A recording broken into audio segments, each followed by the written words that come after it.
I love the sound of falling snow. It's kind of like watching lightning or seeing a shooting star. It's just one of those unique things you have no control over that doesn't always present itself, but when it does, it's a treat.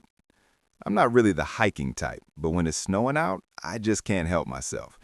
We've all got those irresistible cravings. This happened during one of those snowy nights. I live in a woodsy area. It's not really in the woods per se, but it's close enough. If I wanted to access an expansive, dense forest, I'd only have to drive a few minutes. I didn't have any major obligations the next day, so it was either a Friday or Saturday. Probably a Saturday, because I remember being slightly hungover from going out the previous night. It also wasn't supposed to snow that night, which I remember specifically because I have a habit of checking the weather obsessively during the winter months. I was sitting in my room reading a book when it just started snowing abruptly, as if someone had just casually flipped a switch.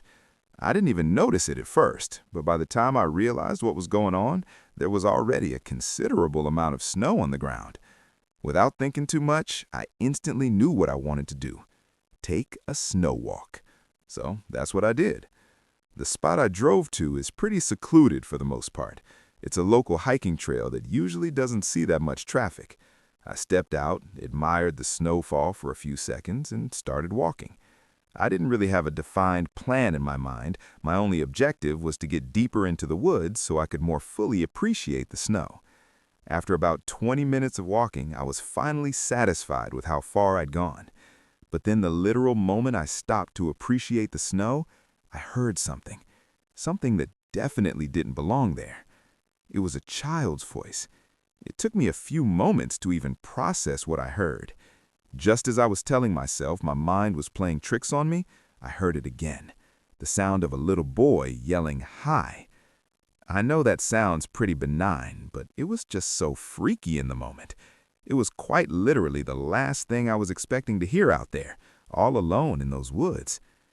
The other unsettling thing about it was that I couldn't really tell where the voice had come from. It sounded like it could have come from a number of different directions, if that makes any sense. I whipped my head around, but there was no one there. I kept looking around frantically, but there was no one in sight. Just as I was about to head back to my car, I heard the voice again. It was definitely a little boy's voice, only this time he said, "Up here, silly." Without even processing how freaky of a thing that is to say, I instinctively looked up, and there he was.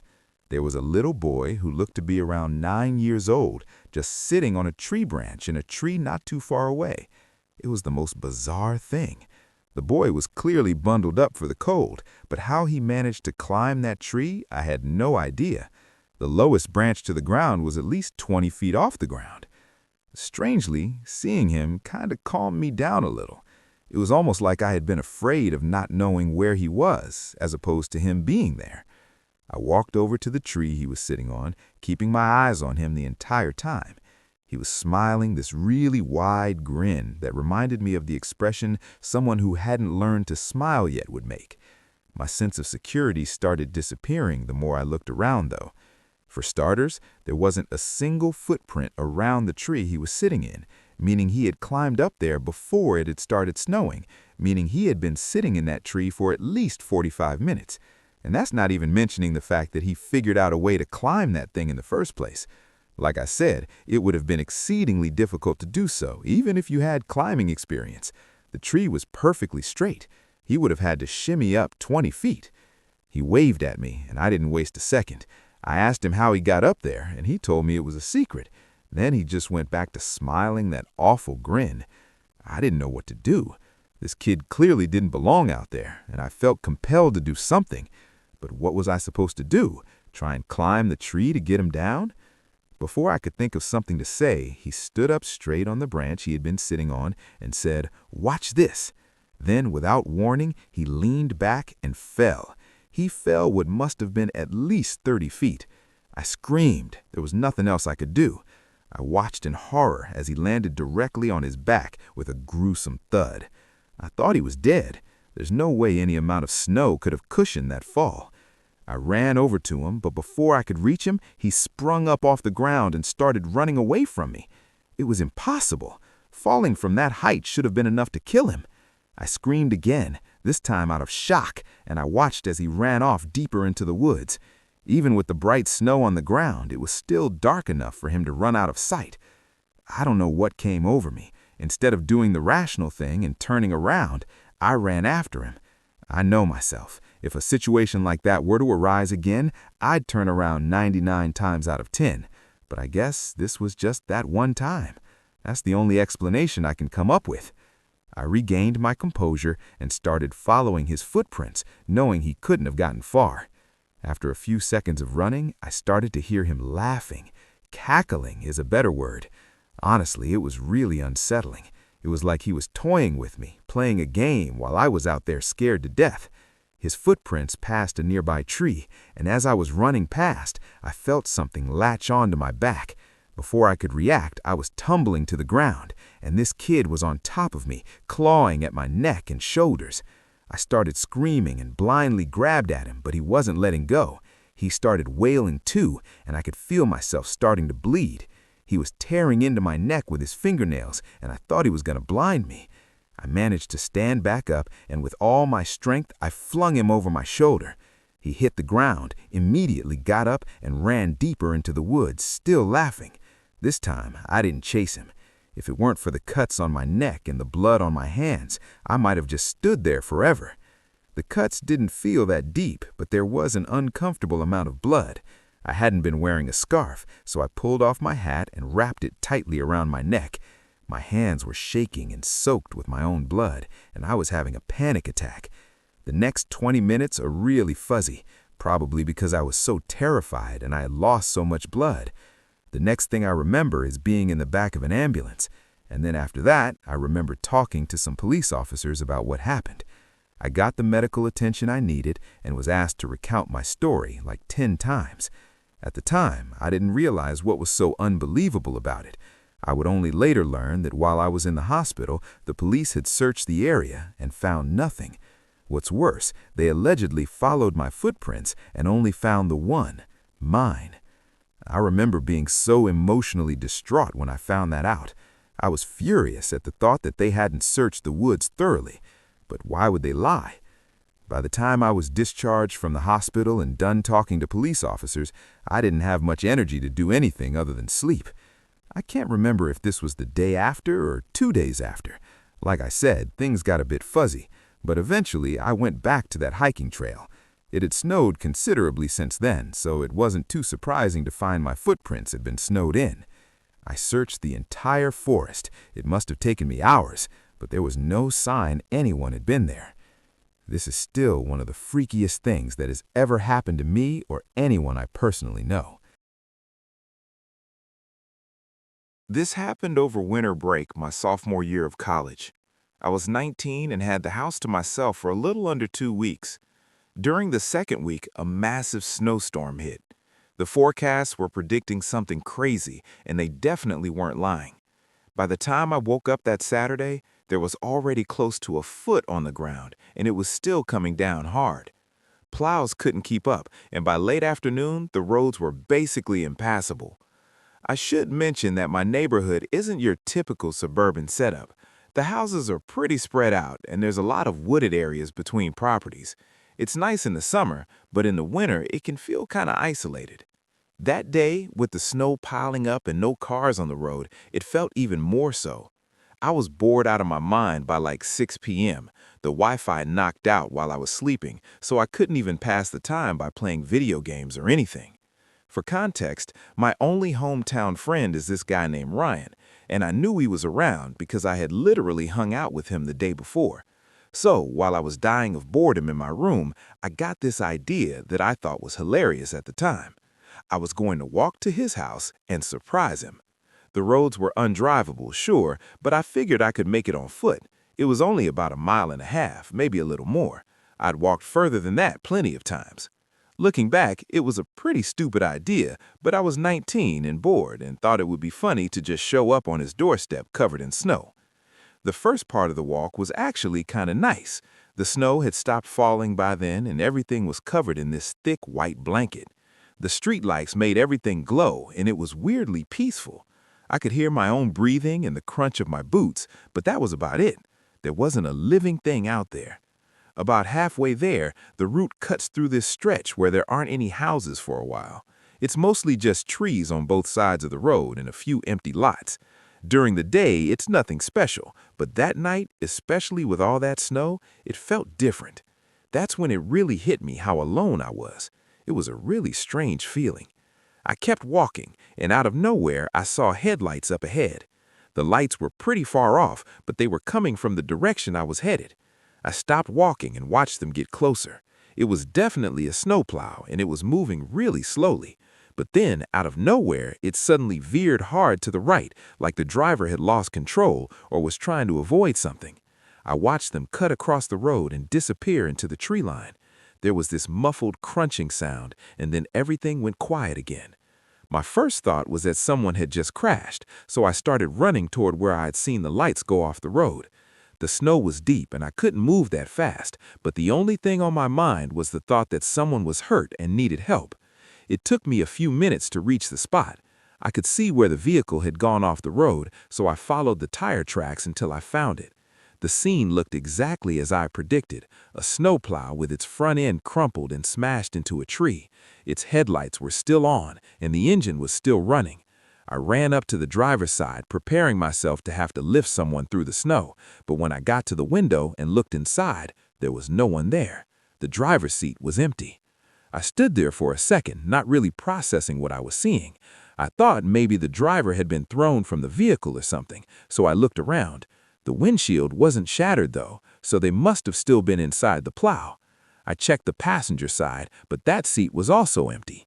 I ended up pulling the driver's door open in frustration, thinking maybe they had slumped down below the steering wheel, but there was no one there either.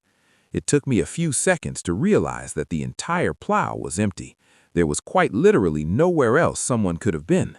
I remember just standing there in the snow, staring at this wrecked snowplow with its headlights still on and its engine still running, feeling like something was very, very wrong. There were no footprints leading away from the truck. Whoever had been driving the thing had just vanished. It's hard for me to describe what I felt next. I got this sudden, overwhelming sense that I needed to leave. It wasn't a thought so much as a feeling, like something in my gut was forcing me to get out of there. I trusted my gut and backed away from the plow. As I was walking back the way I had came, I heard a voice ring out from somewhere behind me. It was a man's voice, and he was yelling for help. I wanted to turn around and help. That was my goal in the first place, but every instinct I had was screaming at me to keep moving. I started running, and as I got further away, I heard the voice yell out one more time. It sounded much closer the second time, like impossibly close. No one could have moved that fast through such deep snow. I didn't turn around. I ran the entire rest of the way to Ryan's house. The joke was pretty much ruined at that point. I must have looked insane when his mom answered the door. I explained what happened, and Ryan's dad ended up calling the police. In the time it took the police to get out there and back amidst all that snow, Ryan and I had gone back and forth about what I had seen probably a dozen times. He kept asking if maybe I imagined it, or if maybe the driver had walked away before I got there, but I knew for a fact that my eyes hadn't been playing tricks on me. When the police got to Ryan's house, they revealed something horrifying. Apparently, they hadn't found any tire tracks on that road at all. They had searched the entire road, but there was no sign that a plow had ever even been there. The officer actually accused me of making the entire thing up, and I had to argue my case. I was practically begging them to believe me. The officer ended up just leaving, and there was nothing I could do about it. I stayed at Ryan's that night. I didn't want to walk back home in the dark, and honestly, I don't think I could have even if I wanted to. The next morning, after the plows had finally cleared the roads, Ryan's dad drove me home. I've thought about that night a lot since then, and every time I do, I come to the unfortunate conclusion that what happened to me is just one of those unexplainable things. I guess it's possible that I hallucinated the whole thing, but that terrifies me just as much. I'm Sebastian, and I go by Sebi. This happened back when I was a sophomore in high school, about 7 years ago now. I went to a private school in a nearby city, which meant I had to commute on public transportation every day. Train in the morning, train in the afternoon. It sounds tedious, but honestly, I didn't mind it. Most of my friends lived in the same general area, so we'd all ride together, and it became this social thing where we'd just hang out and talk during the commute.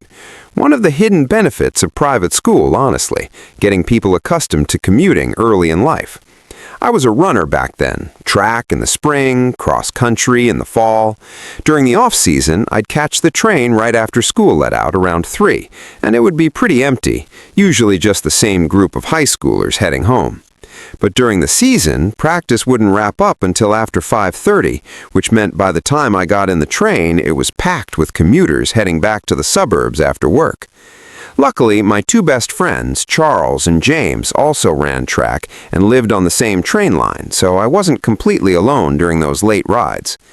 One night, after track practice, it started snowstorming the moment our train left the station.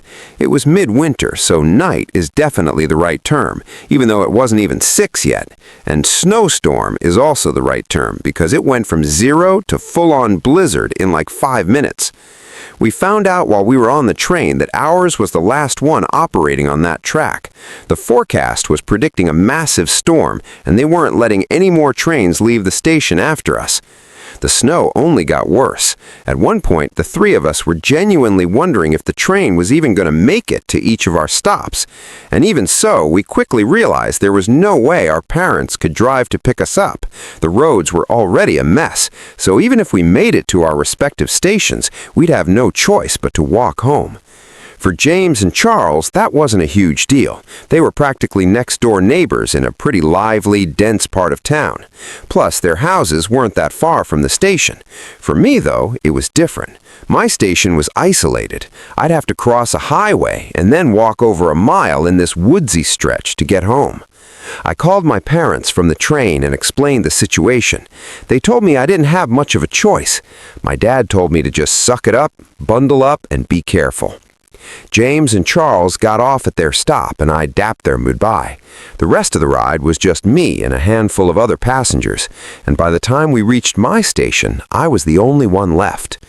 The doors opened, and I stepped out onto the platform. It was completely empty, just me and a full blizzard. It was dark, but there was decent visibility because of the snow. Everything was white, and the light from the station reflected off of it in this pretty but eerie way. I stood there for a second, taking it in. It was a sight I had never seen before. Usually that station is bustling with cars and people, but with the snowstorm and all, it looked completely deserted. I started walking.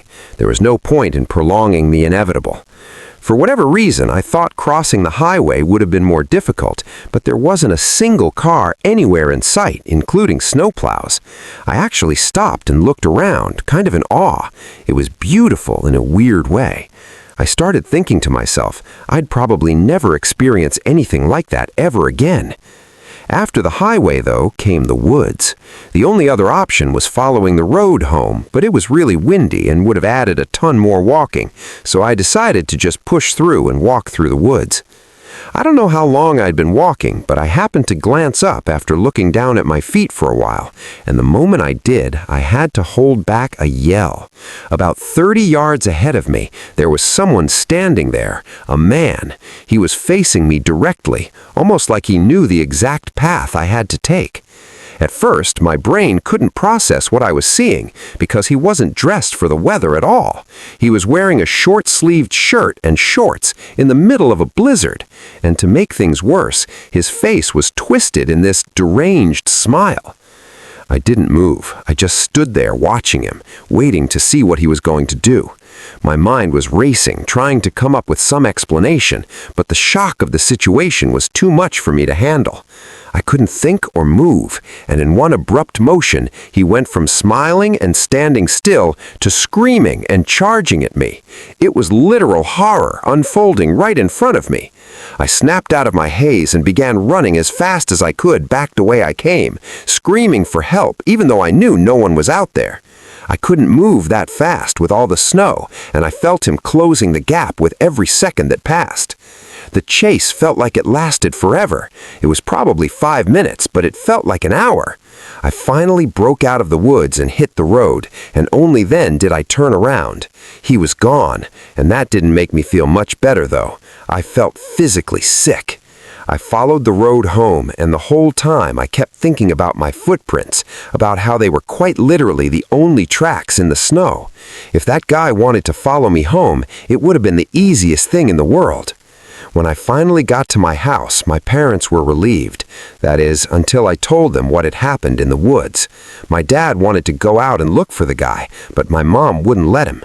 Several hours went by without incident. Eventually, my parents went to sleep. I pretended like everything was fine, but I was still freaking out internally. I couldn't get the image of his deranged smile out of my head, and the way he had been screaming was just so unnatural. And the more I thought about it, the more insane the whole thing felt. He had literally been wearing short sleeves. How had he not frozen to death out there? I was making myself crazy, so I forced myself to stop thinking about it and just go to sleep. But of course, I couldn't fall asleep. It was like I was in that 30-second shock after waking up from a nightmare, only instead of 30 seconds, it was several hours. That's the best way I can describe how I was feeling. At one point, I heard a tree branch rattle my bedroom window, which startled me out of bed. I went over to the window to see if I could dislodge it somehow. I pulled back the curtain and literally dropped to the floor, yelling. It was him, that guy from earlier. He was right there, inches from my window, only now I could see him clearly. His skin was purple, like he was freezing to death, and he was bald with his patchy gray beard. My dad burst into the room and just barely saw that guy through the window before he took off. My dad went to go run out in the snow, but my mom stopped him and convinced him to call the police instead, which he did. With all the snow on the grounds, it took the police forever to get to our house. By the time they did, that guy was long gone. My dad didn't care, though. The police could easily have tracked his footprints in the snow, which is what I was expecting them to do. But once the officers realized the tracks led into the woods behind our house, they told us they couldn't just go tromping through the woods in the middle of the night. My dad got furious. He got in one of the officers' faces and almost made it physical. In the end, the officers literally left without doing a thing. Nothing ever came of it. The police never bothered to follow up, and I never saw that man again. For all I know, he froze to death somewhere behind my house. But for weeks after that, I was terrified to be in my own home. I still have absolutely no idea how to explain what happened.